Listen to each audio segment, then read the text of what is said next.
This ABC 15 News Update is sponsored by Sanderson Ford, America's best-selling Ford dealership. Good morning on this Tuesday. I'm Nohelani Graff with your morning update from ABC15 Arizona. Just breaking this morning, Phoenix police arresting a driver who crashed into a home near 35th Avenue and Yorkshire Drive, which then sparked a fire.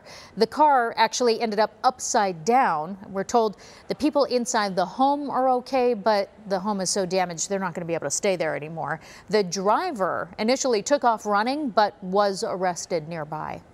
A family is now planning to sue the city of Phoenix after their loved one was shot and killed by police. Henry Rivera was shot after he ran from police last week. He had warrants out for his arrest, but he was unarmed. The police department says they thought Rivera may have been a violent kidnapping suspect from another case when they were chasing him.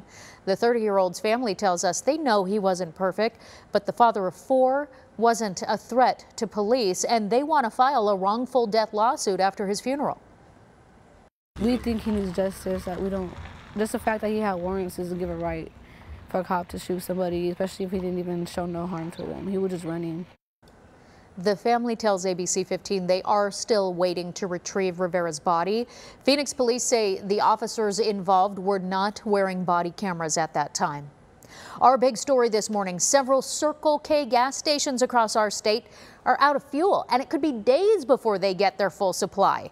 There are multiple locations in the valley that are impacted by this, so plan ahead if you're running low. Circle K tells us the shortage is due to isolated issues with its pipeline, refinery supply source, and ethanol distribution. The Corporation Commission regulates our pipelines and say that they have been reassured that there is no statewide fuel shortage. A petition is now making the rounds online, and it's calling for the jaguar who attacked a woman at Wildlife World Zoo to be moved to an animal sanctuary. The petition already has more than 65,000 signatures of support. Earlier this month, the jaguar clawed a woman who crossed over a barrier to take a picture. We have reached out to Wildlife World Zoo to see if they would even consider this move, and we're still waiting to hear back from them.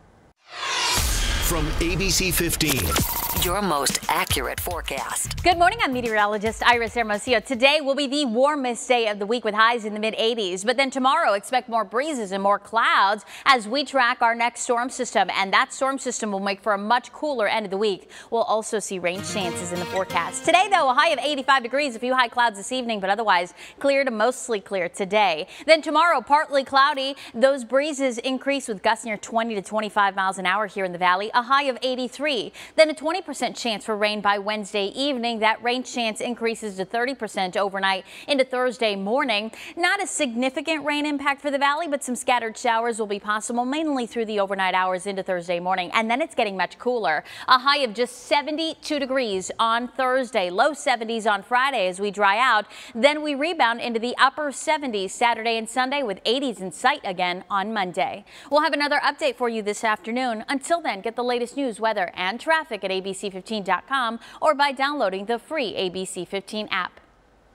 This ABC 15 News Update is sponsored by Sanderson Ford, America's best-selling Ford dealership.